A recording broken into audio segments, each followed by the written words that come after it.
ನಮಸ್ತೆ ಎಲ್ಲರಿಗೂ, welcome back to my recipe. ಆರೋಗ್ಯಕರ ಹಾಗಲಕಾಯಿ ಪಲ್ಯ ಅಥವಾ ಗೊಜ್ಜು ಮಾಡೋಣ. ಬೇಕಾಗಿರೋದು 2 ಹಾಗಲಕಾಯಿ.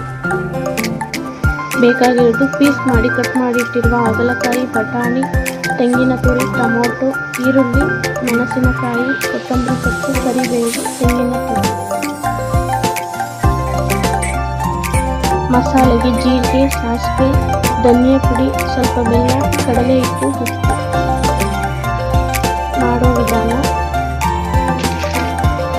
ಒಂದು ಬಾಣಲೆಗೆ 2 ಚಮಚ ಎಣ್ಣೆ ಹಾಕಿ ಹೆಚ್ಚಿದ ಹಾಗಲಕಾಯಿ ಚೂರುಗಳನ್ನು ಹಾಕಿ ಚೆನ್ನಾಗಿ ಹುರಿಯಿರಿ. ಹಾಗಲಕಾಯಿ ಬದಲಾಗಬೇಕು, ಇದರಿಂದ ಕಹಿ ಕಡಿಮೆಯಾಗುವ ರೀತಿ.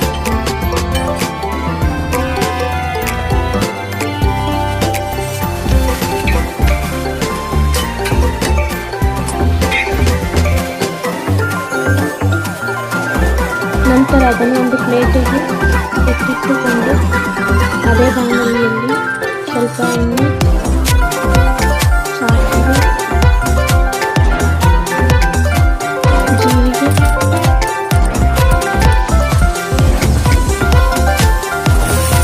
ಈರುಳ್ಳಿ, ಹಸಿಮೆಣಸಿನಕಾಯಿ, ಕರಿಬೇವಿನ ಸೊಪ್ಪು,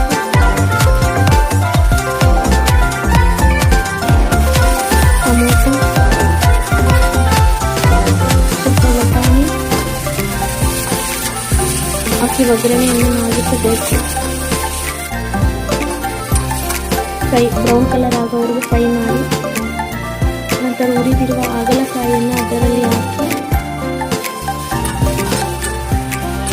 ಸಣ್ಣ ಉರಿಯಲ್ಲಿ ಫ್ರೈ ಮಾಡೋಣ. ಬ್ರೌನ್ ಕಲರ್ ಆಗುವವರೆಗೆ, ಮಿಕ್ಸ್ ಆಗೋವರೆಗೆ ಒಗ್ಗರಣೆ. ಅದಕ್ಕೆ ಸ್ವಲ್ಪ ಉಪ್ಪು,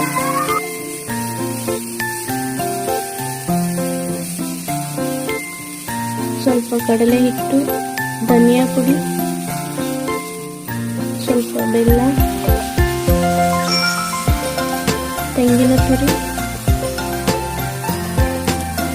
ಕೊತ್ತಂಬರಿ ಸೊಪ್ಪು ಹಾಕಿ ಮಿಕ್ಸ್ ಮಾಡಿ ಅದಕ್ಕೆ ಸ್ವಲ್ಪ ನೀರು ಸೇರಿಸಿ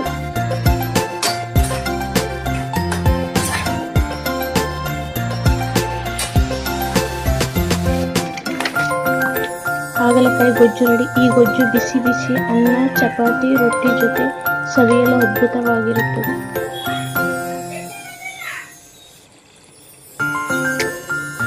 ಧನ್ಯವಾದಗಳು.